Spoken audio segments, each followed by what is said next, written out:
This is Rock and Roll Radio. Là, tu vas me niquer les batteries. 1, 2, 3, 4. Et c'est de la merde. Parce que c'est des personnes, à la base, elles étaient pas faites pour ça, c'est tout. Mais oui, c'est clair. Ah, il manquait les basses. C'est pas du rock, ça. C'est pas ça, le rock. C'est le rock. C'est le rock. Bon, bah, c'est du rock. Bienvenue dans Rock and Roll Radio, l'émission où on parle de rock en buvant des bières et de la bonne bière pour ce premier épisode, n'est-ce pas Kim Bonnel ? Tout à fait, Brice. Et toi Jean-Choix, William Lucas, alias Jean-Choix, qu'est-ce que tu penses de cette bière ? Aka le python du bassin. D'ailleurs, Aka la truite argentée du Kefleut. exactement, ça me fait plaisir que tu parles de ça parce que moi j'aimerais bien j'aimerais pas utiliser mon nom, je préfère avoir un surnom. Ah, On a le droit ? on a le droit. Alors moi c'est professeur Morituri. Professeur Morituri, maintenant vous changez vos papiers. Oui, la bière Jean-Choix, la cuvée des trolls. Valeur sûre, moi je plus sois. Ouais. Et ce bon vieux Johan Masson, ça casse ? Bah, qui s'appelle pas vraiment Johan Masson finalement. Il D'accord. s'appelle. On y vient. Bah Oui, oui, bien. je ne sais pas, je ne sais plus. Professeur. Jordan. Mais Jordan, il se kifferait pas de la ride un peu. Ouais, mais ça, c'est, tu vois, c'est vrai que le week-end, je me prends à aller lâcher quelques grabs, tu vois, en sortie de J'ai une question, half-pipe. est-ce que quand tu rides ça crache ? Ah non, ça c'est... Et la bière, tu la trouves comment ? Ouais, bah là, pour l'instant, je suis sur une Fisher, mais je vois que j'ai une pelle forte en double fil. Je m'attendais à mieux, mais Mais bon, de toute façon, on va pas on va faire avec ce qu'on a, hein. On va pas rester des plombs à parler de bière, parce que nous ne sommes pas sur Bière Radio, l'émission où on boit de la bière en écoutant du rock, mais bien sur Rock and Roll Radio, l'émission où on vous parle de rock en buvant des bières. Avant de rentrer dans le vif du sujet, pensez à vous abonner à cette émission sur vos applications de podcast favorites, à nous mettre plein de jolies étoiles sur iTunes. Mais la afin de- cloche. Hein ? Mais la cloche. Mais la cloche, afin d'améliorer notre référencement. Tout ça, bien sûr, si le contenu de cette émission vous plaît. Vous pouvez aussi vous rendre directement sur notre site, disponible en description, nous laisser un commentaire et voir les photos des backstage de ce podcast. Au programme de ce premier épisode, on va parler de King Gizzard and the Lizard Wizard et du prochain Greta Van Fleet. Et enfin, dans notre rubrique Album du passé, de The Number of the Beast d'Iron Maiden. Mais avant ça, c'est l'heure de la rubrique Actualité. C'est l'heure de l'actualité rock'n'roll. C'est très le rock'n'roll. 5000 personnes réunies à l'occasion. Il vous a surpris le jingle, je vous l'ai pas fait écouter. Ouais, c'est comme toutes les premières fois, ça surprend. 5000 personnes réunies à l'occasion d'un concert de rock à Barcelone pour une expérience clinique. Le public a été préalablement testé et un suivi des contaminations mis en place pendant 2 semaines après le concert. On en pense quoi, Kim Bonnel ? Bah ouais, moi pour cette rubrique d'actualité, du coup la première, je voulais nous sortir un peu du marasme tout pourri ambiant là, pour parler un peu du Covid. Et puis ouais, plus particulièrement de cette initiative là de plusieurs organisateurs de concerts et festivals qui ont fait le week-end dernier à Barcelone un show, donc avec 5000 personnes debout, sans spécialement de distanciation ou quoi que ce soit, devant un concert du groupe local qui s'appelle Love of Lesbian et qui, franchement... C'était un truc en plein air ? Non, c'était dans une salle. Ah, C'était dans un espèce de stade. Ouais, Love of Lesbian, le groupe, on peut se permettre de l'oublier, hein, franchement, j'ai regardé le truc. Ouais, moi, c'est ça qui m'a étonné le plus. C'est pas vraiment qu'ils organisent un concert, c'est qu'ils arrivent à réunir 5000 personnes pour Love of Lesbian, quoi. Bah après, ils sont de Barcelone. C'est du local. C'est local. Et en ce moment, c'est important. Ce concert-là, il était monté en partenariat avec l'Hosto, l'hôpital des Badalones, et il avait valeur de test parce que ces organisateurs cherchent à montrer qu'il est possible pour un tel événement de se tenir sans représenter vraiment un risque de contamination pour les personnes présentes, si on respecte un cadre strict, un tas de mesures. Il faut savoir qu'en Espagne actuellement, et puis en Espagne et en Catalogne, ils sont dans un pseudo-confinement. C'est pas plus de 4 personnes en même temps dans un espace clos.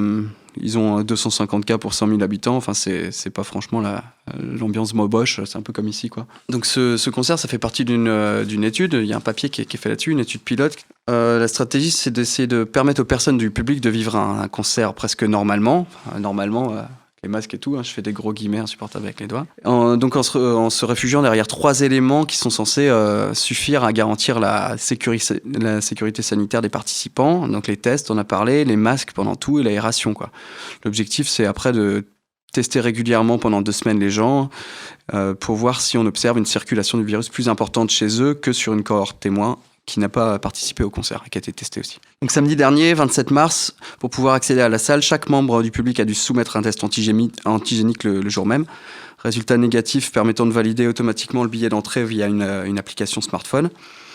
Toutes les personnes présentes, à l'exception du groupe, évidemment, avaient obligation absolue de porter un masque FFP2 pendant toute la soirée, ce qui a été bien respecté, paraît-il. Enfin, Ils étaient sur du FFP2 quand Ouais, même. FFP2 pour tout le monde. Non, mais les mecs, ça rigole pas. Ouais, ça rigole pas. Et ça explique aussi le tarot du concert. C'était une 30aine d'euros, je crois. Pour la vaste lesbienne. C'est ça? Vous avez écouté le Off Lesbian? Non, moi j'ai écouté. Ouais, c'est de la pop un peu. Hein. Ouais, c'est un peu de la pop. C'est un peu de la pop D'accord, en non, mais espagnol. c'est juste que Ça 30 devrait balles plaire, pour ce jeu. 30 balles pour un truc qui est pas... Enfin, moi, j'ai jamais entendu parler de ça avant.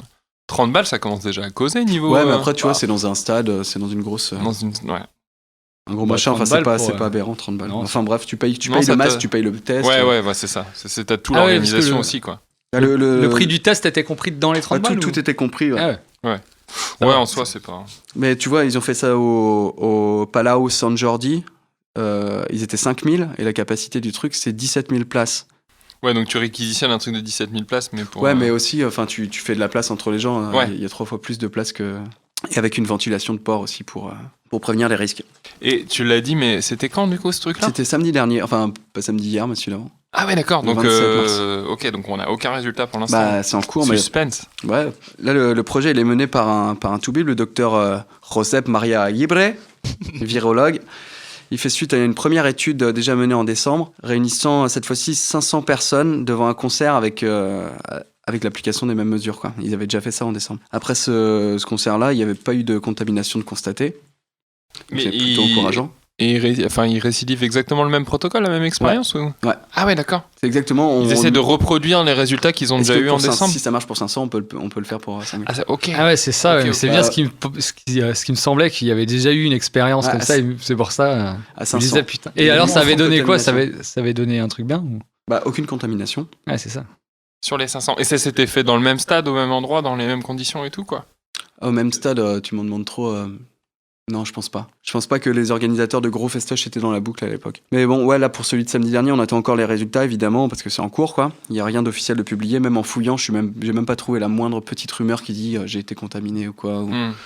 Donc là, ça s'est bien passé, apparemment, ce coup-ci encore. Hein, c'est bien passé la première fois, là aussi. Tout le monde était très, très content dans les journaux. Ça tombait bien parce que le tube du groupe Love of Lesbian, ça s'appelle Nadie por las calles. Il y a personne dans les rues, quoi.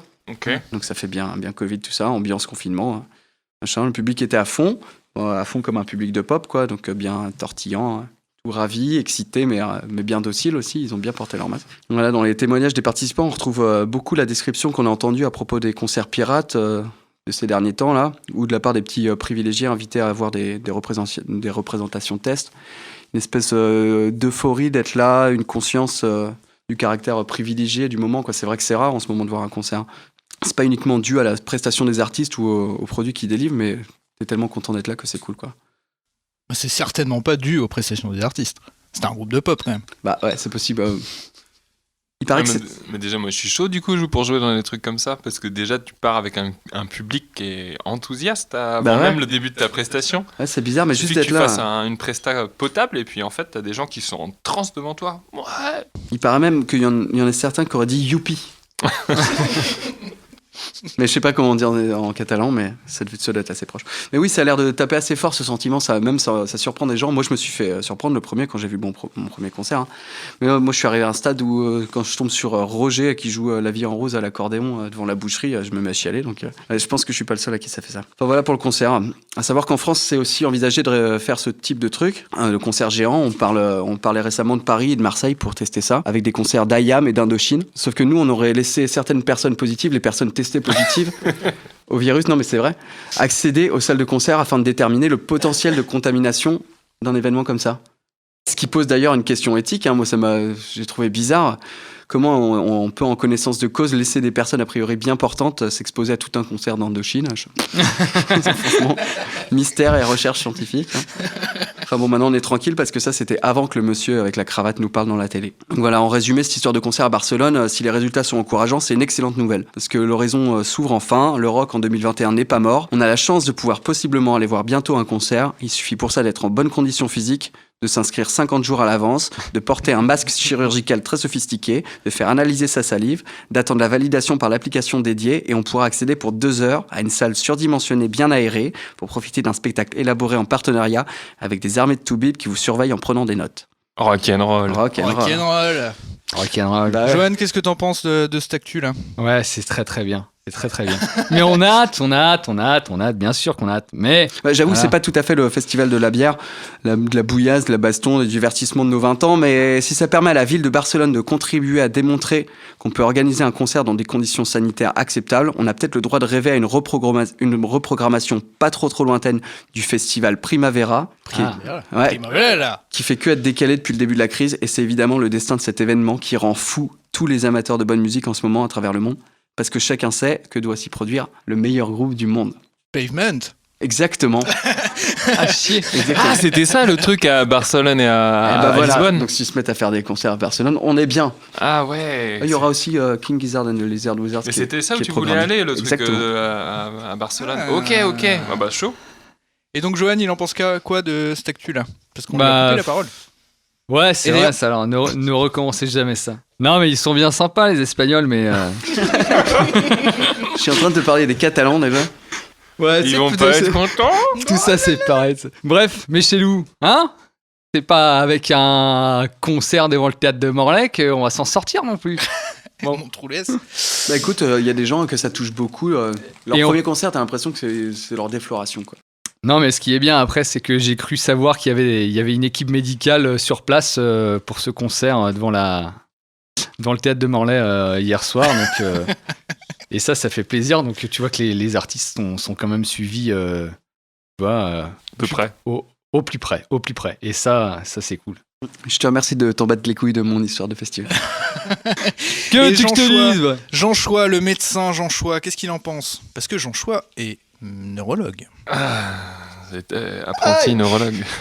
Qu'est-ce qu'il en pense ? Bah écoute, c'est plutôt, c'est vrai que ça, si on veut vraiment raisonner sur le plan scientifique, déjà c'est hyper intéressant comme approche, et puis c'est hyper pragmatique, quoi, parce que s'il y a des résultats qui tombent et qui montrent qu'avec un protocole bien mené, il n'y a aucune contamination, bah effectivement, je pense que ça peut laisser voir une petite étincelle d'espoir. Sur le fait de commencer à refaire des gros événements, des événements déjà de plus de 500 personnes, des événements où tu as quelques milliers de personnes. Tester moi, FFP2 franchement, et tout, galère. Ouais, non, ça fait chier, on est d'accord, mais franchement, je me demande s'il serait pas prêt à faire, s'il y avait un concert que je voudrais vraiment voir, à me taper un FFP2 et un test avant d'y aller, tu vois. On se fait tellement chier depuis un an niveau Zik que ouais, c'est sûr, c'est pas la panacée, mais entre ça et que dalle, moi je dis pourquoi pas. Et surtout si c'est démontré scientifiquement avec des preuves béton qu'il n'y a pas de risque comme ça. Tu vas pas avoir un jeu politique qui se met en place, quoique maintenant, tu peux quand même faire du jeu politique contre les données factuelles de la science. Mais déjà, ça réduit vachement le truc et tu auras beaucoup moins ce sera, je pense, moins instrumentalisé avec des gens qui feront oui, c'est inadmissible, machin. Je pense que s'il y a des données factuelles et que ça nous permet de voir des concerts, malgré le côté casse-couille du truc, je suis plutôt preneur, moi. Moi, je trouve que c'est cool qu'il y ait des toubibs qui aient cette volonté d'étudier le sujet, parce que ça veut dire ils ont beau être virologues en plein Covid, ils pensent à remettre les concerts sur les rails. Moi, la question que je me pose quand même, c'est quand on voit qu'il y a une étude allemande qui est sortie il n'y a pas très longtemps, qui prouve que dans les lieux culturels, donc musées, salles de cinéma, on a un RO qui est aux alentours de 0,5%. Est-ce que tu peux nous rappeler brièvement ce que c'est un RO, Jean Choix, s'il te plaît? Le RO, c'est... alors attends, comment c'est l'indice de je sais plus quoi, là, de contamination? De reproduction. Hein, c'est... je suis neurologue, moi je suis pas infectiologue. C'est, si tu veux, à partir du moment où tu as une personne qui est infectée, combien de personnes elle va infecter à son tour. Donc si le RO est supérieur à 1, c'est-à-dire que la personne, dès qu'elle est mise en contact avec des gens, a la potentialité de contaminer RO2, 2 personnes, etc. À Barcelone, ils sont à 1,19 en ce moment. Voilà, et donc il y a une étude allemande qui est sortie il n'y a pas très longtemps qui nous dit que dans les musées, salles de cinéma, on a un RO de 0,5%.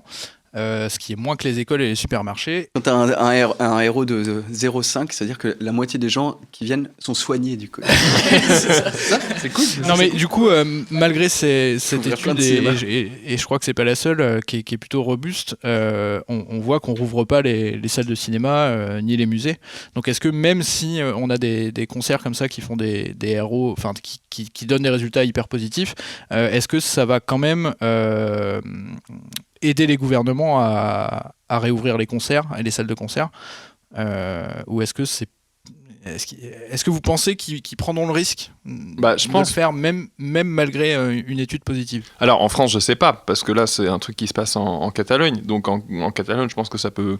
Je sais pas quelle est leur politique là-bas vis-à-vis de ça, vis-à-vis de la culture et autres. Mais je pense que là-bas, ça peut inciter à rouvrir les choses. Parce que tu vois, on donne des héros pour les écoles, pour les machins, mais c'est des données qui se basent sur très peu de. Sur très peu de. Il y a très peu de faits en fait, on a très peu de données sur ces choses-là. Là, c'est quand même un truc qui est quand même protocolisé, standardisé, qui est béton vraisemblablement. Donc, tu vois, au niveau de l'impact, niveau de la preuve scientifique, on est déjà sur un truc qui est un peu plus béton, quoi. Donc, je pense que, il serait con de pas s'en servir. Et Brice, il en pense quoi? Et Brice, il pense que c'est très très bien pour les Espagnols, mais nous en France, ça va pas changer grand chose. Si jamais ils ouvrent des gros festivals en Espagne, tu crois pas que les organisateurs de festivals ils vont se ranger derrière eux? Je crois surtout que tous les amateurs de zik vont se barrer en Espagne et que ça va faire un flux qui va causer encore plus de problèmes qu'autre chose. Mais quand on voit que les salles de cinéma auraient pu réouvrir depuis des plombes parce qu'on sait que les contaminations se font clairement pas sur ce genre de lieu, quoi. Bon, je vais pas taper sur Bachelot dès le premier épisode, mais qui préfère aller faire des câlins aux arbres qui vont servir à faire la charpente de Notre-Dame plutôt que de rencontrer les principaux acteurs de l'industrie du cinéma. Je suis perplexe. Voilà, je suis perplexe. Après, le flux des Français chez les Espagnols, tu l'as déjà. Là, parce que comme à Madrid et autres, ils laissent les... Il y a Manuel Valls déjà. Bref, vous l'aurez compris, avis mitigé. Enfin, en fait, tout le monde a l'air d'accord, sauf moi, qui pense que ça va pas rouvrir les salles. Mais bon, bref. Sur cette histoire de concert, je vous propose tout de suite de passer à l'album de l'actu. C'est nouveau, ça vient de sortir. C'est Walid? C'est nul! Mais arrêtez de triquiter. Parce que c'est trop de la main! Mais ouais, c'est vrai, ça t'arrache les ongles. Ah non, vous allez pas vous laisser impressionner par les conneries à la mode, mamie! Celle-là, je l'ai pas entendue, donc je peux pas vous dire si je l'aime ou pas. Il est vilain, c'est joli. L.W. de King Gizzard and the Lizard Wizard est sorti le 26 février dernier. Bienvenue dans Rock'n'Roll Radio, l'émission où on chronique des albums avec un mois de retard. L'album est conçu, semble-t-il, comme une suite directe de K.W, leur album précédent sorti en 2020. Jean Choix, c'est toi qui as choisi cet album. Je te laisse la parole. Ouais, comme tu l'as dit, ça fait suite à l'album KG, qui était sorti en novembre 2020. Et je pense que déjà tu l'as dans le titre, hein, KG, LW pour King Gizzard et puis Lizard Wizard. Donc c'est un espèce de double album qu'ils ont fait. Et qui est sorti avec quelques mois d'écart, mais moi je le conçois vraiment comme un double album. Il y a une certaine homogénéité. Alors les deux albums ont leur personnalité propre, je dirais, mais c'est vraiment ils sont repartis dans la microtonalité.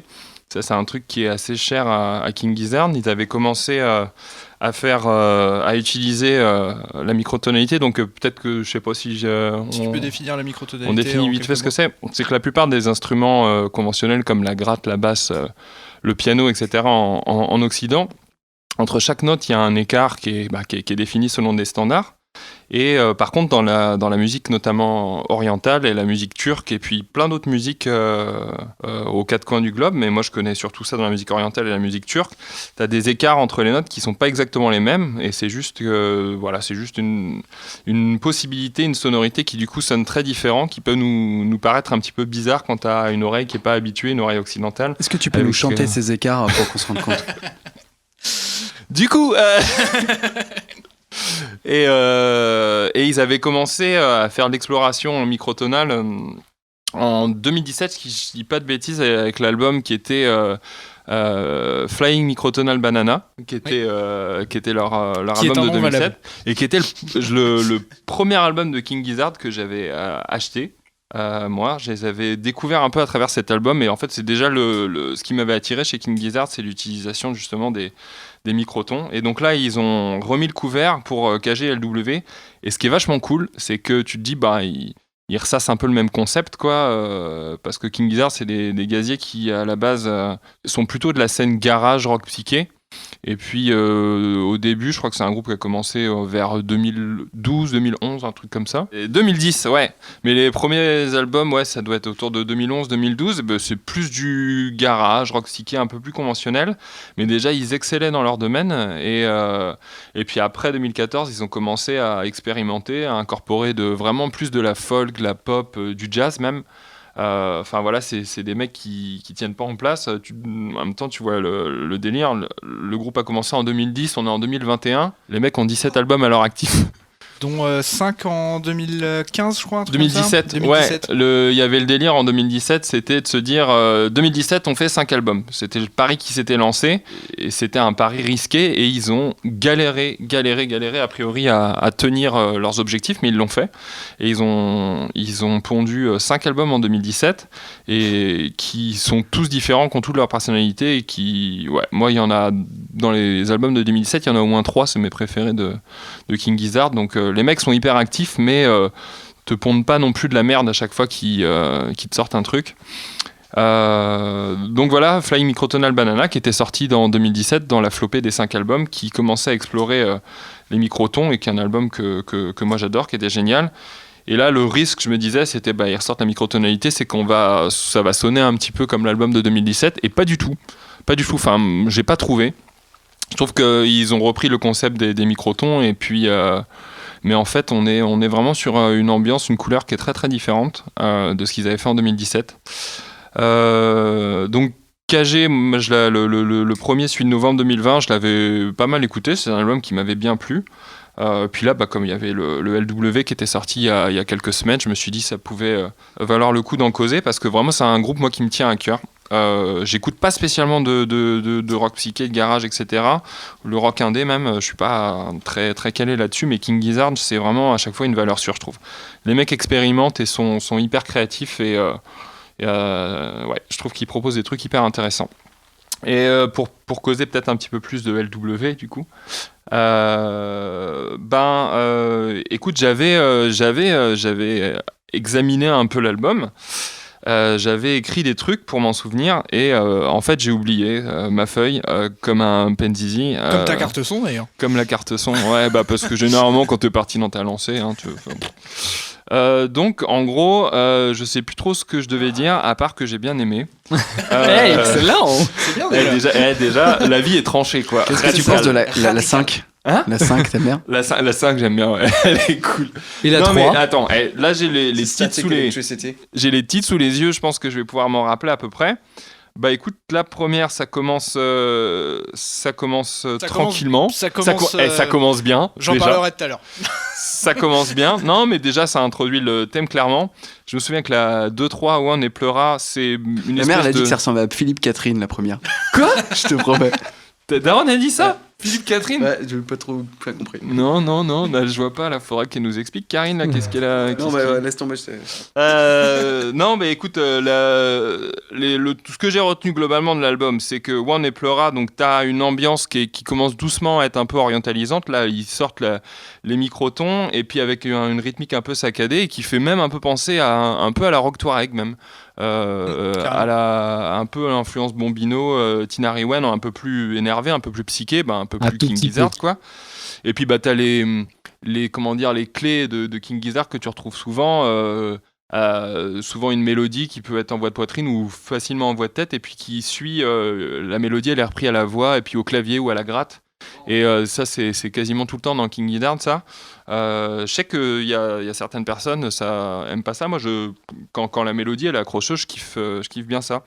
Et donc One et Pleura, déjà, tu commences avec ça, cette espèce de double chanson qui est dans la même tonalité, qui est dans la même ambiance, je te dis, à la mode rock Touareg, Après, t'as Static Electricity, donc là, qui pareil est. C'est la 5, ça. Hein, Enfin, on y vient. on y vient. Un des tubes de l'album, comme tu as le suggéré hier, Kim, qui est pareil, qui est sur un terme qui est hyper orientalisant, plutôt même influence plus turque que musique du Moyen-Orient, et qui reste en tête. A des gros snaps de clavier, l'ambiance un peu posée, donc là on retrouve le côté un peu psyché de King Gizzard. Mais bon, avec le riff qui sonne vraiment, là où ils font vraiment usage à fond de la microtonalité, et qui est hyper efficace. Écoute, la 6, pareil, petite chanson de transition bien sympatoche, qui fait le lien avec la 7, qui est une chanson qui, elle, tu sens pas trop l'influence des microtons sur celle-là. C'est vraiment plus un... Par contre, on dit pas des microtons, on dit des sardines. Tu l'avais préparé, celle-là. Non, ça fait 5 fois que je le laisse dire, ça m'énerve. C'est bon, ok. Et du coup, celle-ci qui est vraiment plus, on va dire, rock conventionnel, mais qui marche du feu de Dieu. C'est-à-dire que les mecs, quand ils décident de faire du rock psyché, des gros snaps, des doubles voix, de la microtonalité, ils sont balèzes. Mais quand ils te sortent juste un riff rock béton, juste basse, batoche, deux fois basse, ouais. Grosse babasse, non, basse, batterie, guitare, et ça sonne, et pareil, moi je l'adore celle-ci. Celle que je trouve la moins notable de l'album, c'est Simi, la 8, où elle est cool, hein, franchement, il n'y a rien à dire, c'est bon. Mais après, est-ce que t'en voudrais encore ? Pour une avant-dernière chanson, en général, c'est pas idiot de l'avoir placée là dans l'album, quoi. Ouais, en termes de positionnement, ouais. Peut-être, tu vois, t'as une chanson qui percute un peu moins. Et puis la 9 qui clôture l'album, qui reprend un thème, si je dis pas de bêtises, qu'ils avaient déjà utilisé, je sais plus si c'est dans cet album là ou dans celui d'avant, ou alors du moins qui sonne hyper familier, mais là qui incorpore des influences qui sonnent un peu plus métal. La dernière, je sais pas si vous vous souvenez. C'est un petit peu métal quand même, hein. Non, mais tu vois, ils sortent la grosse distorse, hein, brum brum. La distorse qui crache. Et ouais, quand ils partent, ils sont hyper lourds. Tu t'attendrais à avoir tu te dis merde, King Gizzard a sweepé dans ma playlist pour du Sleep, quoi, le Sleep, le groupe de stoner. Tu dis. Enfin, après, je sais que c'est des mecs qui écoutent des musiques aussi. Sleepé un peu pour plus, du Sleep. Metal, hein ? Non, pardon. Parce qu'ils avaient fait en 2019 un album qui était Infest the Last Net, où les mecs se sont dit, on fait du rock psyché, etc. Mais qu'est-ce qu'on aime aussi ? On aime bien le thrash metal. Et du coup ils se sont dit on joue pas du thrash metal, mais comme on aime bien le thrash metal et qu'on expérimente des trucs, on a qu'à faire un album de thrash metal. Idée. Et en 2019 ils avaient sorti un album de thrash metal qui était franchement, pour un mec comme moi qui écoute pas spécialement du thrash metal, j'ai pas trop de références et j'ai trouvé mortel. Et là c'est tu peut-être sens parce que t'écoutes pas de thrash metal que tu l'as trouvé mortel. Ouais, c'est ce que je te dis. Peut-être que j'ai pas assez de rêves, mais moi j'ai trouvé que tu kiffes le thrash metal, tu devrais en écouter. Et toi, du coup, Kim, qu'est-ce que t'as pensé de cet album ? King Gizzard, c'est cool. C'était le plus cool à écouter, selon moi, des trois là. Ça m'a fait plaisir d'avoir à le penser. C'est faux. C'est complètement faux. C'était très très bien, mais c'est faux. Non, franchement, c'était cool. C'était cool d'avoir ça à faire. J'avais l'impression de faire un truc utile que je devais faire, et puis en plus j'écoutais ça, c'était bien. Et moi, ouais, je pense, de toute façon, beaucoup de bien des groupes qui réhabilitent, qui institutionnalisent la fausse note. Moi, j'adore ça. Non, c'est pas des fausses notes. C'est pas des fausses notes parce qu'elles sont régulières. On parlera de fausses notes avec Greta Van Fleet après derrière. Mmh. C'est pas des fausses notes parce qu'elles sont régulières. Donc, à force, elles ont une pattern et s'inscrivent quelque part.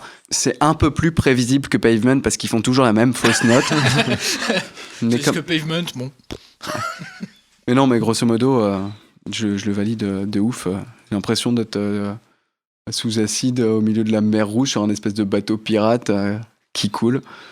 Non, c'est bien. Je suis preneur avec les microtons et tout.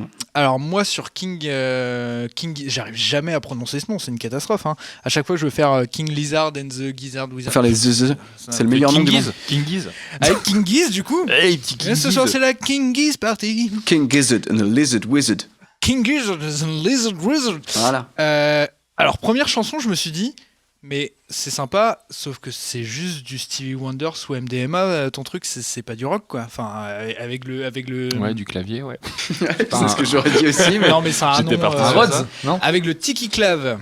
Tiki Clav. Tiki Clav. Tic connais des clap. mots, toi. Avec j'aurais jamais su. le connais pas. petit clavier au début qui moi m'a fait penser mais genre direct à Superstition de Stevie Wonder quoi. Et je me suis dit bon bah ok c'est sympa ton truc mais c'est pas du rock en fait. Ouais, mais attends, ça t'introduit doucement déjà au microton, peut-être doucement ça te les introduit. Et puis un petit rythme chaloupé là, un peu funky. Ouais. Un peu funky la première. Ah, ça se met doucement dans le truc. Mais en fait, quand tu connais King Giz, il faut s'attendre à de la surprise. Il faut être surpris. Enfin non, il faut pas être surpris. C'est S'attendre à de la surprise. surprise, tu peux Ouais, développer non. là-dessus. C'est un Faut peu que- le Kinder King Giz. Non, mais enfin, il faut. Non, je maintiens cette formulation. Il faut s'attendre à être surpris. Dans le sens où tu sais que les mecs expérimentent, les mecs aiment bien aller sur des terrains que tu n'aurais pas l'habitude d'entendre en dehors de King Giz. Et du coup, ouais, bah, moi, je sais pas, à chaque fois, j'accueille à chaque fois les chansons. Et puis, quand t'as des trucs un peu non conventionnels comme ça, où les mecs te sortent un truc, tu te dis, bah, où est-ce qu'ils vont m'emmener, quoi. Moi, ça me fait marrer. Moi ce qui m'a halluciné sur cet album en fait c'est que j'étais en train de promener le chien, j'étais dans la forêt quoi, avec mes écouteurs, j'écoutais l'album quoi, et à chaque fois où je me disais ouais mais c'est bien sympa, c'est pas du rock le truc, là on me balançait un gros riff de gratte dans la tronche. I exercise my right to die. C'est pas du rock ça. Et du coup je me suis dit quand même c'est bien. Et alors la dernière chanson, moi j'ai surkiffé quoi. Enfin, on dirait justement le fait que ça vienne en toute fin d'album, on a l'impression qu'ils font un espèce de truc où voilà, on se barre dans de la musique microtonale, mais quand même, quand même, et on fait du rock. Et du coup dernier morceau, bam, le morceau qui a pour nom les initiales du groupe quoi. Là on t'envoie un bon gros riff qui déchire, la distorse qui crache quoi. Et donc ce fut la fin, et avec KGLW, ce fut bon. Johan, qu'est-ce que tu as pensé de cet album ? Eh ben écoute, moi, c'est vrai que moi c'était plutôt sous la douche moi. Arrête, Si tu veux un peu de l'anecdote, il y en a qui écoutent ça dans la forêt, bah moi c'était. Et vraiment, tu vois, je suis resté traîné jusqu'à la 3 et ça m'a interpellé, tu vois. Moi, ce que j'ai bien aimé, en plus, c'est dans plusieurs chansons, ce que j'ai trouvé cool, c'est que comment Jean-Sois nous a bassiné pendant un quart d'heure avec ses microtons, mais il nous a pas parlé de mesures et puis de... Ouais, carrément. Et de la micro-rythmique rythmique aussi, aussi. hein. Et T'as ouais, tellement ils de font de la trucs à dire sur ce micro-rythmique en groupe, fait, donc ça veut dire qu'ils vont t'enlever ils vont t'enlever des croches par-ci par-là, et puis du coup... Pour un gars comme moi, c'est assez intéressant. Et même au niveau polyrythmique, Et t'as des chansons, je sais plus laquelle, où t'as... J'ai peut-être pas poussé l'écoute jusque-là, mais... Si, ils font du polyamour aussi, ils font tout un Ils font tout un tas de trucs. Mais ouais, bref, tout ça pour dire que, ouais, du coup, ouais, c'est cool. À compter, c'est sympa. Franchement, j'adore. Et Après, il y a un biais, il faut prendre une douche en même temps. mais ouais, c'est ça, en fait. ça. Si tu prends pas de douche, ta tu douche vois, en même temps, c'est fou. c'est pareil, quoi. Si t'écoutes la dernière chanson et que t'es pas dans la forêt, C'est foutu. ça marche pas. Ça marche pas. Ouais, direct. clairement, ça marche pas. Après, il y a des mecs qui prennent leur douche dans la Donc, forêt. alors ça... Non. Man vs Wild. C'est ça. Bref, voilà ce qu'on a pensé. Voilà ce qu'on a pensé du dernier album de King Wizard and the Lizard Wizard. Qui était bien. Loupé. Hein ? Et loupé. Ouais, loupé. Mais c'est bien. C'était très bien. Donc voilà notre... Je la refais. Voilà notre avis sur L.W. de King Wizard and the Lizard Wizard. L'album... Toujours pas. King... Quoi ? Oh, tu te fous de ma gueule là. Non, t'as dit King Wizard 2 fois. Je suis désolé. Bref, voilà ce que nous avons pensé de L.W. de King Wizard and the Lizard. Oh putain, Laissez-moi j'arrive pas passer, à je suis sortir. orthophoniste. C'est mort. Donc ça fait 3 fois. Merci. Soyez indulgents. Cet album de merde. Vraiment, c'est de la merde, on vous l'a pas dit. Putain, c'est trop de balles. Bref, c'était notre avis sur L.W. de King Gizzard and the... Oh merde. Non. Là, ça commence à devenir rigolo. Bref, voilà notre avis sur L.W. de King Gizzard and the Lizard Wizard. L'album est disponible sur Spotify, Deezer, iTunes, Amazon et sur YouTube Music. Pas d'édition physique pour le moment, mais ça devrait sortir incessamment sous peu, on l'espère en tout cas. C'est donc l'heure de passer au deuxième album du moment, Broken Bells. Tu parles de Greta Van Fleet. son clébard juste à côté. Mon chien qui vient de se faire castrer, c'est pour ça. Greta Van Fleet, le groupe qui a fait redécouvrir le bon vieux rock à la Papy Led Zepp au prépubère de 2018, récidive avec un nouvel album intitulé The Battle at Garden's Gate, d'où sont extraits les 4 ou 5 titres, on ne sait plus, du single Broken Bells, dont nous allons vous parler à l'instant. Et comme c'est moi qui ai choisi l'album, c'est moi qui commence. Excuse-moi, j'ai pas bien compris, c'est quoi le nom de l'album ? Ferme-la. Alors, Greta Van Fleet. J'aime Greta Van Fleet. Ou j'aimais Greta Van Fleet, je ne sais plus, parce que à la première écoute de ces 4 ou... moi j'en ai écouté que 4. La première écoute a résulté à un ennui profond. Pas de riff de gratte marquant. J'ai trouvé que le mixage était assez dégueulasse dans la mesure où monter le son de la guitare pendant un solo, ça le rend pas forcément épique en fait. J'ai trouvé que ça faisait une espèce de bouillie un peu dégueulasse. En même temps, j'étais dans ma voiture, ça aide pas forcément. Mais voilà, j'étais très déçu. Je me suis même réécouté du coup les premiers albums de Greta Van Fleet pour être sûr, est-ce que ça a toujours été comme ça ou est-ce que c'est juste là quoi. Et à la troisième écoute, je me suis surpris quand même à fredonner les lignes de voix qui sont quand même bien restées dans ma tête, quoi. Et là, je suis tombé sur une interview du chanteur de Greta Van Fleet qui nous disait « Arrêtez de nous comparer à Led Zeppelin, parce que quand même, c'est pas très gentil. » Et moi, j'ai qu'un truc à vous dire, les mecs, refaites du Led Zepp. C'était tellement mieux. Et en plus, même quand vous faites pas du Led Zepp, si on prend la ligne d'accord de la deuxième chanson, non, de la première chanson d'ailleurs de l'album, j'ai pas mes fiches. Elles sont mes fiches. Ah. Donc oui, même si on prend les accords de la partie la plus péchue de Broken Bells, c'est quand même les accords de la partie la plus péchue dans Stairway to Heaven, quoi. Donc voilà. Mais étant donné que c'est juste des singles qui sont sortis comme ça, est-ce que déjà c'est le mixage définitif qu'on aura sur l'album ? C'est même pas sûr. Personnellement, j'espère que non, parce que j'ai trouvé ça quand même relativement moche. Kim qui me montre Professeur Meuretieri. C'est très gentil de ta part. Et du coup, tu m'as perdu complètement, Kim. Je ne sais plus ce que j'allais dire. Pour résumer, je suis un petit peu déçu par ces singles extraits du prochain Greta Van Fleet. J'espère que ce sera remixé. Je sais pas, faut qu'il fasse quelque chose. Ou alors qu'il y aura plein d'autres chansons vachement mieux. Mais du coup, s'il y a plein d'autres chansons vachement mieux, pourquoi vous les avez pas sorties en single ? Parce que ça nous aurait donné envie d'acheter l'album. Bref, voilà. C'est moi qui ai choisi cet album et je regrette de l'avoir choisi. Voilà. La parole à Jean Choix. Sur Greta Van Fleet, déjà, des mecs avec un nom en néerlandais, moi je leur fais pas confiance. De base, hein, parce que bon, on les connaît les Rutefluk. Mais Greta Van Fleet, écoute, comme toi, je pense, enfin comme John aussi, je sais, Kim, je sais pas trop pour Greta Van Fleet, mais j'étais assez client moi sur les 2 premiers albums. Tu vois, des mecs qui font du Led Zepp, j'aime bien Led Zepp, les mecs font ça, bon. J'aime moi, bien, quoi. Carrément client sur les premiers albums. J'aime bien. Après, là, franchement, ça m'a pas non plus donné envie de bégère. T'as quand même des trucs hyper efficaces, comme tu l'as dit. Je pense que le point fort des singles, là, c'est les lignes de voix, parce que le mec, il a une pure voix, et puis il a quand même des bonnes lignes de voix. Après, c'est vrai que les grilles, les machins comme ça, pareil, là, tu vois, je parlais de surprise avec King Gizzard, là, tu t'attends pas à être surpris en écoutant du Greta Van Fleet, quoi. J'ai trouvé que c'était quand même assez efficace. Le single Hit Above, là, par contre, avec l'espèce de clavier de nappe, là, j'ai trouvé ça chiant. Tu parlais du gratteux. Moi, c'est pas que j'ai un peu de mal, j'ai un peu de mal avec son jeu. Je trouve qu'il est c'est pas un gratteux de ouf, quoi. Autant le groupe dans son intégralité sonne bien, autant quand il prend le lead, quand il fait ses solos, à chaque fois je trouve pas ça hyper transcendant, c'est hyper attendu. T'as l'ingé son qui pousse le fader pour monter le son, et puis c'est tout, quoi, en fait. Et puis même, tu vois ce qu'il fait, quoi, c'est tous ces solos, celui-là, ouais, c'est un peu plat, quoi. J'ai l'impression il a pas encore... techniquement ça va, mais il n'y a pas trop de personnalité, je trouve, dans son jeu. Et puis son son de gratte, pareil, moi ça me laisse un peu de marbre, je le trouve un peu pourri. Mais c'est ultra subjectif, quoi. Non, mais pour finir sur une note positive, je trouve que c'est quand même efficace, ça se laisse écouter.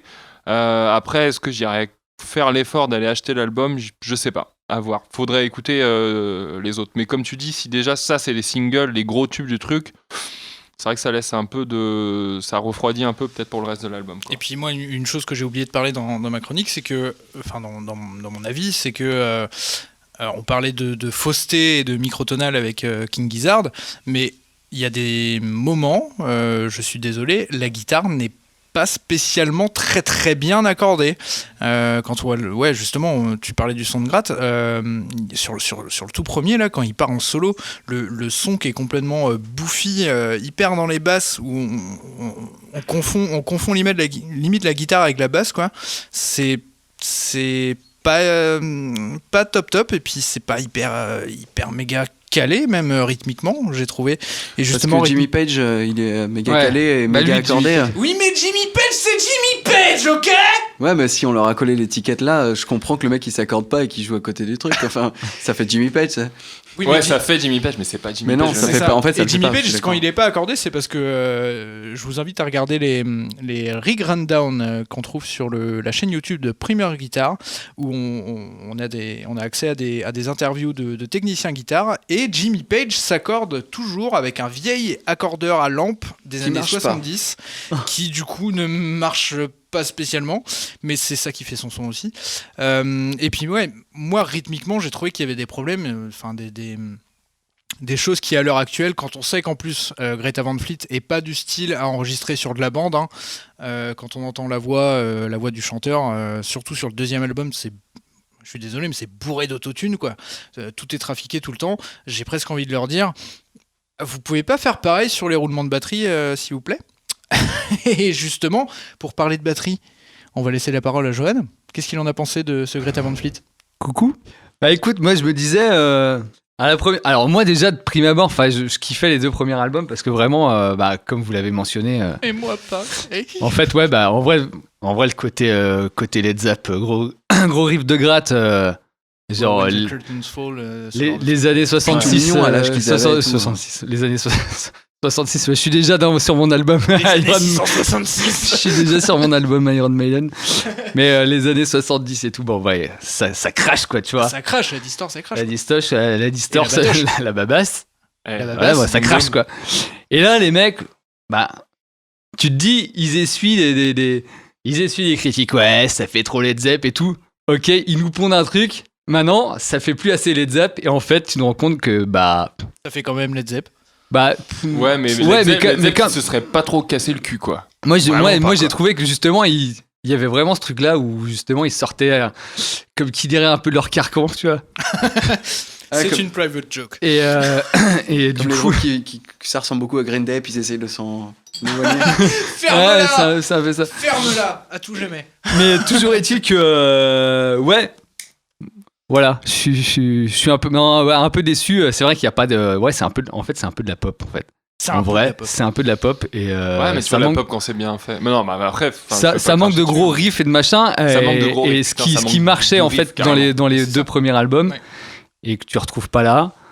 Maintenant, est-ce que c'est pas aussi compréhensible où les mecs, on n'arrête pas de leur dire, arrêtez de faire du Led Zepp, et puis finalement, ils essayent de s'en éloigner, et puis en fait, ils se rendent peut-être compte que ce qu'ils faisaient le mieux, en fait, c'était ça. Parce que quand même, voilà. Le rock des années 70, c'est quand même la culture du riff, surtout sur les trucs c'est là. ça. Et là, c'est vrai que t'as pas de gros riff, t'as des grilles d'accords, des trucs plaqués qui suivent, mais t'as pas de gros riff à chantonner, quoi. T'as pas de truc qui te met le cul sur ta chaise, quoi. Et puis même sous la douche, tu peux pas le chanter parce que le gars il va trop haut. Justement, Kim, qu'est-ce que t'as pensé de cet album?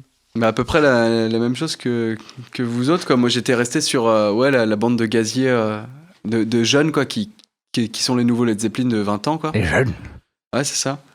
Et je suis vieux. Effectivement, ouais, je constate aussi qu'ils cherchent à s'en éloigner, à prendre une direction plus perso, peut-être, je sais pas, mais ça me plaît pas non plus. Ça fait beaucoup plus pop. Ils avaient eu un coup de peau à recréer la configuration de Led Zepp avec la formation qu'ils avaient.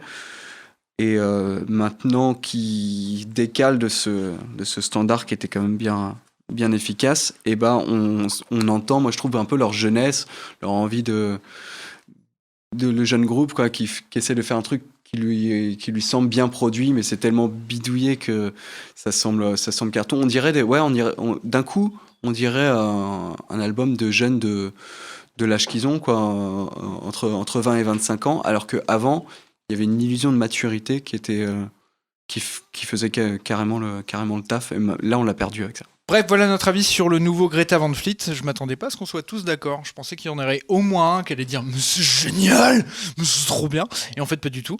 Les singles sont d'ores et déjà disponibles sur Spotify, iTunes, Deezer, Amazon et YouTube Music, tout comme ce podcast d'ailleurs.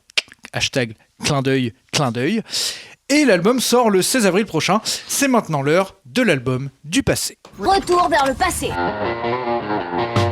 C'est pas Calogero là, ou je sais pas quoi là. Nostalgique, jamais. Ça, fait pas partie de mes soucis. Eddie Mitchell, c'est une tapette, faudra y dire. Jimi Hendrix, c'était du rock. C'était mieux hard. Pour cet album du passé, ce bon vieux Johan nous a choisi The Number of the Beast d'Iron Maiden. Iron Maiden, sorti en 1982 chez EMI. EMI d'ailleurs, parce que voilà. Toi, tu fais les choses bien, ça tu les fais. Voilà. EMI and the Lizard Wizard. Johan, pourquoi tu as choisi cet album ? Eh ben, j'ai envie de te dire pourquoi pas. Eh mais exactement. Hein J'ai envie de te dire d'aller te faire fou. Aussi. Quelque part aussi, ouais. Non mais attends. Non mais en vrai, tu me poses la question, je vais répondre. Voilà. Ok. Eh ben je vais vous le dire. Bon. En fait, The Number of the Beast, Iron Maiden. Le symbole. Le monument. Le truc. Le mec. Bon. Il pose ça là comme ça, 8 titres, mais genre, et ça démarre sur les chapeaux de roue, Invaders, mais t'es là, t'es scotché à ta chaise, on n'est pas sur du Greta Van Fleet ou je sais pas quoi, tu vois. C'est les mecs qui sont pas là pour déconner. Bon, bref. En plus, ce qu'il faut savoir, premier album, au chant, ils viennent de changer. Tu vois, bon vieux Bruce. Ce bon vieux Bruce qui est encore là, le mec. Bon, et tout de suite... Bon, guturalement parlant, le mec, il en a dans la glotte, quoi. C'est le pilote d'avion, ça ? Ouais, c'est le pilote d'avion, ouais, parce qu'il faut savoir que le petit Bruce, il a un petit 747 pour les tournées, ça fait toujours zizir. Donc bref, ouais, pourquoi Franchement, alors ça reste perso, mais c'est vrai que moi, Iron Maiden, c'est un groupe que je connais depuis des années, tu vois. Je les ai connus à leur début. J'y étais, tu vois. Oui, parce que tu avais déjà 40 ans à l'époque. Exact. Comment tu sais ? Non, mais vous êtes tous les deux nés sous Mitterrand. L'album est toi. C'est ça, exact. Non, mais pour moi, Iron Maiden, c'est les albums du début, tu vois. Quand t'as des albums comme Iron Maiden ou Killers ou The Number of the Beast, et ça envoie sévère. Ah, ça crache. Grosse ligne de babasse. Grosse ligne de babasse. Maiden, Steve toujours. Harris à la babasse, ça envoie du chier. Des solos aussi épiques les uns que les autres, quoi. Le petit Dave Murray à la gratte qui fait péter la distorse. C'est Dave Murray déjà à l'époque ? Ouais, il me semble, non ? Ah, peut-être que je dis de la merde. Ah, si, non, mais Dave Murray, je crois que Dave Murray, ça doit être quasiment peut-être le seul. Je dis peut-être des conneries, mais pour moi, Dave Murray, il est quasiment là dans Iron Maiden du début à la fin. Il fait peut-être une pause à un moment donné, mais brièvement. Et le seul avec Steve Harris, quoi. Et il y a Steve Harris, ouais. Steve Harris, c'est lui qui a fondé le groupe, il ouais, a jamais changé du début à la fin. Je t'explique. Steve Harris, c'est le groupe. Ah, c'est celui avec les cheveux bizarres et les yeux très très gros. Non, tout ça vert. c'est tous. Et du coup, ouais, voilà. Donc du coup, forcément avec la fameuse chanson du même nom, The Number of the Beast, s'il vous plaît. La chanson éponyme. Ouais, éponyme, je cherchais le terme. Ouais, c'est exactement ça. Je savais que c'était un animal, mais je savais plus. C'était une bête. J'ai vu une bête. Mais voilà, non, mais je ne sais pas quoi dire de plus. Toujours est-il que ça envoie. Pour moi, c'est ma jeunesse. Et voilà, je voulais que chacun écoute ta jeunesse et se sente touché par ta jeunesse. Ouais, parce que c'était vraiment bien. C'était à l'époque très égocentrique quand même. C'était à l'époque où j'avais des cheveux et vraiment c'était cool. Kim, qu'est-ce que tu as pensé de cet album d'Iron Maiden ? La même chose qu'à chaque fois que j'entends du Iron Maiden. Bon non, j'avais promis que j'en parlerais pas en plus. Non, mais vas-y. Mais non, mais en plus ça me fait. Confession ça, Tim. Ouais, ça me fait chier de parler. Franchement, ça me fait chier de parler d'un un album qui s'appelle Number of the Beast aujourd'hui, parce que aujourd'hui c'est le jour où le Christ est ressuscité quand même. C'est vrai, on enregistre ça le dimanche de Pâques. Donc ouais, ça m'embête un petit peu de parler du diable le jour de la naissance de Jésus. Mais bon. Alléluia. Ouais. Non mais Iron Maiden, à chaque fois que j'en mets ou que je tombe dessus, juste envie de trouver un entrepôt désaffecté, d'aller faire des tractions. C'est bizarre, moi j'ai plutôt envie de sacrifier des jeunes poulains. Ouais, mais ça fait un peu des trucs comme ça. Enfin, en tout cas, ça agit sur des récepteurs de je sais pas quoi. Hein Ça doit neurologue. Les récepteurs du métal. Exactement. Qui sont à côté du tronc cérébral. Dès que ça active, t'as Ouais, mais c'est T'as envie de tout péter. c'est ceux au fond à droite, non? Ouais. L'autre jour, Ne prends pas à gauche, parce que tu meurs. Cache. Ouais, maintenant on a l'avis du to-be, c'est bien d'avoir un to-be en plateau parce que ça permet de donner un peu de corps. Et puis de nommer les choses, en peu fait. de crédit, quoi, un peu de ça. crédit scientifique. Non, mais t'inquiète. Mais ouais, l'autre jour on était tellement à la bourre pour un rendez-vous avec mon frangin que je dis vas-y, je change la musique, mets Iron Maiden, Number of the Beast. Et je peux te dire qu'on est arrivé à l'heure à notre rendez-vous alors qu'on est déjà parti avant qu'il commence. Enfin, non, ça marche bien cette connerie, c'est assez efficace, c'est assez fan service. Dans le sens où tu te fais chier pendant l'album, et puis à un moment, tu te dis, tiens, c'est chiant, je vais couper. Et puis là, t'entends un truc qui fait, ah putain, non, attends, je laisse encore un peu. Donc, non, c'est efficace. Tu te fais chier pendant l'album? Ah ouais. Ouais, franchement, le rock gorgé de testostérone comme ça. Ouais, parce que là-bas, c'est pas ta cam. Ouais, c'est ça. Aussi, quoi. Ouais, et justement, moi. C'est pas ma jeunesse. Moi, je suis né sous Mitterrand, peut-être. je vais rebondir là-dessus, c'est que ce qu'il faut savoir, c'est qu'à la base, il est sorti en vinyle. Et que sur un vinyle, pour les plus jeunes d'entre vous qui nous écoutent, il y a deux faces. Il y a la face A et il y a la face B. La face A, alors moi je l'ai, du coup, je le possède, je possède cet objet en vinyle. Spécial dédicace d'ailleurs aux enfants du rock. T'aurais dû l'amener, il y a le papier. C'est l'endroit où j'ai acheté. Ouais, UL Guat. Non, genre, ah ouais. Genre le. En haut là-bas? Ouais, en haut là-bas, ouais. Le bois là? Ouais. Ah ouais. Et Crés Arquat. La Roche Tremblante. Donc spécial dédicace aux enfants du rock d'ailleurs, s'ils nous écoutent. Et la première phase, moi ça me fait tout le temps la même chose. Enfin, tu mets l'album en soirée en vinyle, tu mets la première phase parce que d'un côté j'aime pas prendre un album en plein milieu comme ça, mais la première phase de l'album, donc qui s'arrête juste avant la chanson éponyme. La première phase de l'album, elle est un petit peu, c'est pas qu'elle est chiante, mais disons que c'est juste du Iron Maiden classique. Ouais, c'est ça, c'est un robinet à Iron Maiden, tu l'ouvres. Alors moi je vous coupe, mais alors c'est parce que vous avez pas écouté les derniers albums en fait. Ouais, mais est-ce que c'est vraiment Iron Maiden sur les derniers albums? Non mais vraiment autant. N'ayons pas peur des mots, autant les derniers albums pour moi c'est de la merde, c'est tout le temps vraiment, ça fait 10 albums, ils font tout le temps la même chose en fait.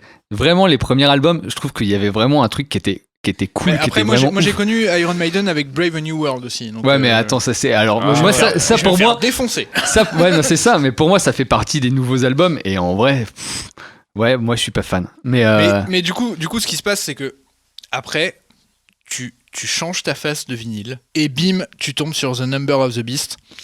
Et là, on t'enchaîne la tronche avec les autres chansons qui sont...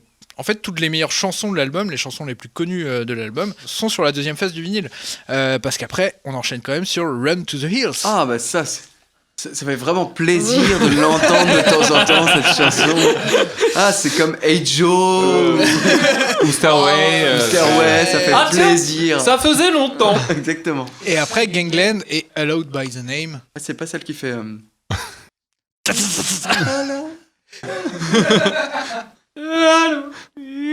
Mais une chose que j'aurais à dire, c'est que je déconseille quand même pas mal l'écoute de tous les Iron Maiden en fait sur Spotify parce que donc on est ah mais oui, parce que comme on est sur Spotify, il faut pas dire ça, sur Spotify, Deezer ou n'importe quel service de streaming en fait c'est que trop tard, la police est là. Hein trop tard, la police arrive. On va se faire swatter. Le master qu'il y a sur les plateformes de streaming date de 2003.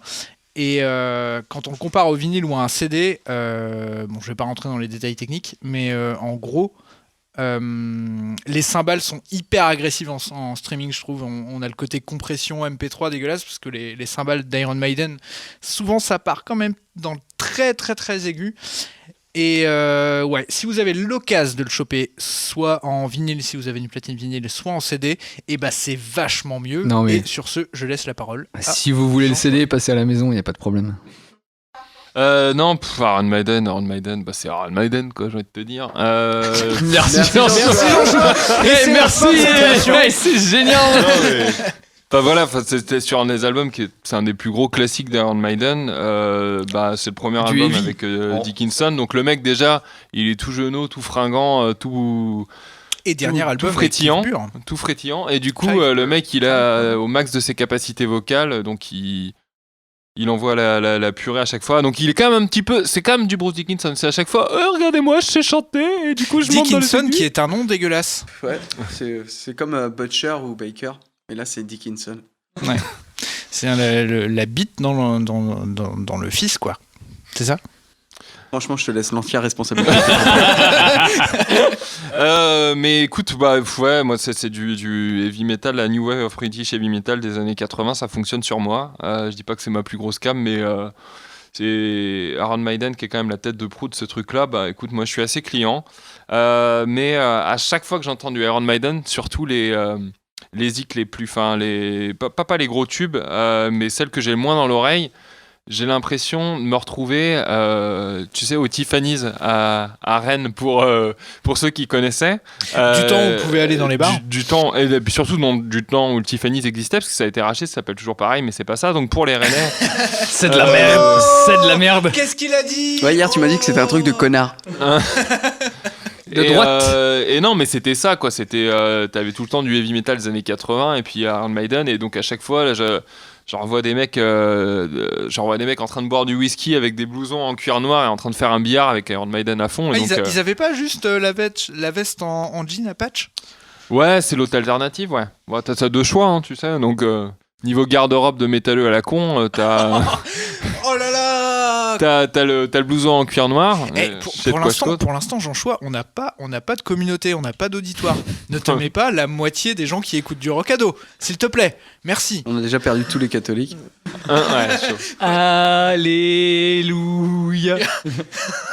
Mais non, mais écoute, moi, tu vois, tu dis que ça commence sur je sais pas trop. Tu vois, Invaders, c'est la seule qui me fait chier, dans le sens où le refrain me pète les couilles. Non, j'irai pas jusque là. Tu peux nous le chanter qu'on se rende compte. Ça fait Invaders.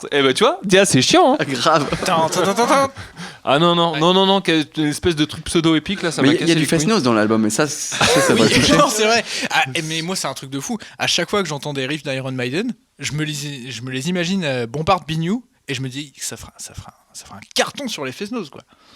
Ça, j'y avais jamais pensé. Non, t'es sérieux ? Tu peux y aller si tu veux. C'est peut-être pour ça que j'aime bien Iron Maiden. Ouais. Il y a peut-être un truc. Les précurseurs du trad. Iron Maiden. Quel Iron Maiden. Ou alors l'inspiration. Mais tu vois, Iron Maiden, comme tu as dit, Steve Harris à la babasse, là, il a le gros son de la précision qui crache avec beaucoup de gains. Moi, j'aime bien. C'est du Iron Maiden, c'est hyper efficace. Je te dis, à part Invaders, le refrain me casse les couilles. Toutes les autres, je surkiffe et je valide. Pareil, comme Courir vers les collines, là, putain, tellement entendu de fois que c'est le genre de tube. Ça vous dit, on monte un groupe de reprises d'Iron Maiden en français, quoi. On s'appellerait les Vierges de Fer. Putain, à mon avis, fais gaffe, parce que comme si ça me surprendrait que ça n'a pas déjà été fait, tu vois. Ouais, non, parce que 6, le nombre de la bête, ça serait trop bien. J'écris ça dans l'agenda et je réfléchis à la propose et puis on se fait un conf call ou un truc comme ça. Je te laisse conclure. Je conclue sur quoi ? Non, j'ai bien aimé Iron Maiden, c'est le métal, c'est la bière, c'est le blouson noir, c'est les motos. Moi j'aime bien les motos. C'est Eddie. Il y a Eddie. C'est Eddie. Attends, c'est Eddie. Non, mais j'aime bien Iron Maiden. Du coup, un des albums les plus emblématiques d'Iron Maiden. Moi, ça me va, je suis client et je redemande. Et Mitterrand, qu'est-ce que tu penses de Mitterrand ? Qu'est-ce que tu penses de Mitterrand ? Qu'est-ce que j'en pense de Mitterrand ? Parce qu'il a joué sur l'album. Oui, il était. C'est le batteur. Non, il faisait le checker. Voilà. C'est la fin de ce premier épisode de Rock'n'Roll Radio. On vous remercie de nous avoir suivis jusqu'au bout. N'hésitez pas à vous abonner et à nous noter sur votre plateforme de podcast favorite. Attends, je sais que c'est chiant de vous passer. Hein ? J'ai juste une dernière question à poser à l'Assemblée. Vas-y. L'Assemblée, c'est qui ? C'est vous. Est-ce que vous diriez que le réel se subordonne au possible ? Moi, j'ai une réponse à ça. Vas-y. Qu'est-ce que ça peut te foutre ? On vous remercie du coup. Et on s'excuse si vous nous avez suivis jusqu'au bout. On s'excuse pas soi-même, on demande des excuses, on présente des excuses. Putain, mais il est vraiment relou. Ouais, c'est pourquoi chiant, je l'ai invité parce qu'on est chez lui. Donc oui, n'hésitez pas à vous abonner, à nous noter sur votre plateforme de podcast favorite. Je sais que c'est chiant de vous bassiner avec ça, mais c'est très très important pour le référencement. N'hésitez pas non plus à vous partager. Pas du tout. Partagez-vous entre vous. C'est quand même la fête chrétienne. Partagez-vous les uns les autres. C'est pas que ça. Comme je vous ai partagé. N'hésitez pas non plus à partager ce podcast à vos amis rockers. Sur ce, on vous dit à la prochaine et prenez soin de vous. Bisous.